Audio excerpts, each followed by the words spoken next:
आज तक के सभी अनसुलझे सीरियल मर्डर केसेस में कोई भी केस ज़ोडिएक किलर जितना अजीब नहीं है। 60 और 70 के दशक में ज़ोडिएक किलर ने नॉर्दर्न कैलिफोर्निया में अपना आतंक फैलाया हुआ था, जहां उसने कम से कम 5 लोगों की हत्याएं की और कुल 37 लोगों का कत्ल करने का दावा किया। आज तक उसकी पहचान नहीं हो पाई है। आतंक के उस दौर की शुरुआत 20 दिसंबर 1968 को हुई, जब बेटी लो जॉनसन और डेविड फेराडे का कत्ल हुआ। उस युवा जोड़े पर एक बंदूकधारी ने उस वक्त हमला कर दिया जब वे बेनिशिया शहर में लेक हरमन रोड पर अपनी कार में बैठे थे, जिसमें दोनों की ही मौत हो गई। इस घटना का कोई भी गवाह नहीं था और पुलिस को जांच के लिए ज्यादा सबूत भी नहीं मिले। जुलाई 1969 की शुरुआत तक सब शांत रहा, लेकिन फिर वेलेजो में डेलन फरीन और माइकल मैगुइस पर कातलाना हमला हुआ। कई गोलियां लगने के बाद फरीन की मौत हो गई, पर मैगुइस हमले में बच गए। अगला हमला 27 दिसंबर 1969 को लेक बेरेसिया के किनारे हुआ, जिसमें सिसिलिया शेफर्ड की मौत हो गई और उनका बॉयफ्रेंड ब्रायन हार्टनेल बुरी तरह से घायल हो गया।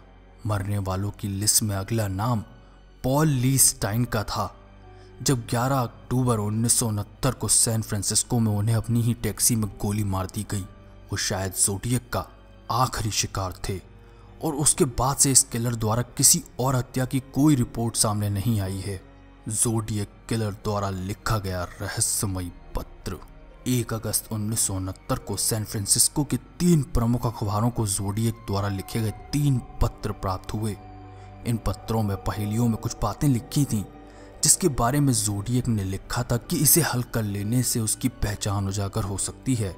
उन पहेलियों को हल कर लिया गया, पर उनसे कुछ खास नहीं पता चला, सिवाय इसके कि हत्यारा एक सनकी इंसान है।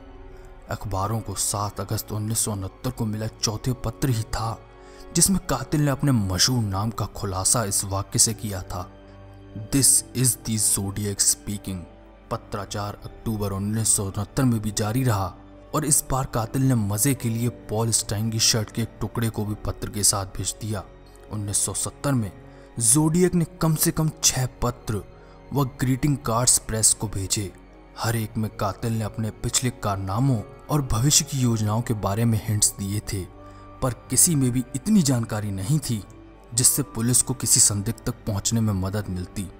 ज़ोडिएक 1978 तक पत्र लिखता रहा और जांचकर्ताओं को ऐसे सबूत भी मिले जो उसके रिवरसाइड, लेक टहोई और सेंटा बारबरा में हुई हत्याओं में शामिल होने की तरफ इशारा करते थे।